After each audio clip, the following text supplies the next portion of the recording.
চল ভাই গোসল করি। আরে আমি তো সাঁতার কাটতে জানি না। আরে বিতু কোথাকার।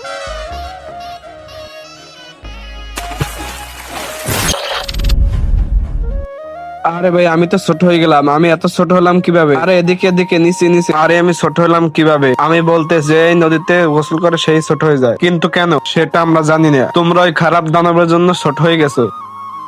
ও অভিশাপ দিয়েছে ওর মুখ যার গায়ে লাগবে সেই ছোট হয়ে যাবে, তাই ও নদীতে রোজ প্রসাব করে যাতে লোকজন নামে আর ছোট হয়ে যায়। কোনো তো উপায় আছে এদের বড় করার।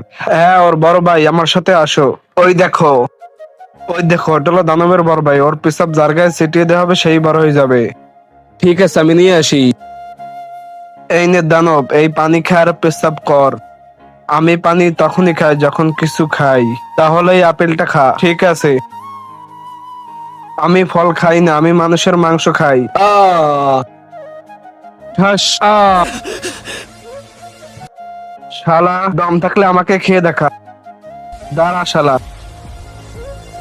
তার আগে তুমি যদি আল্লাহর ছবিটাকে মন থেকে ভালোবেসে থাকো তাহলে চ্যানেলটি লাইক এবং সাবস্ক্রাইব করে দাও। আর যদি মন থেকে ভালোবেসে না থাকো তাহলে লাইক সাবস্ক্রাইব করার দরকার নেই।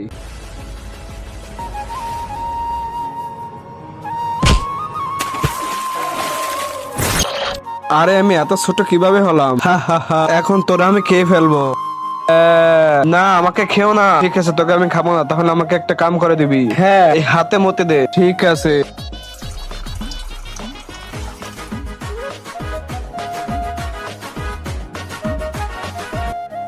আরে বড় কেন হলাম না?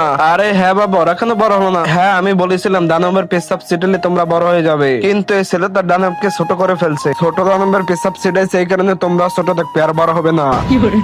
একটা আশা ছিল সেটাও নষ্ট করে ফেললো। কেমন বন্ধু তোমার? আরে আমার সবগুলো বন্ধু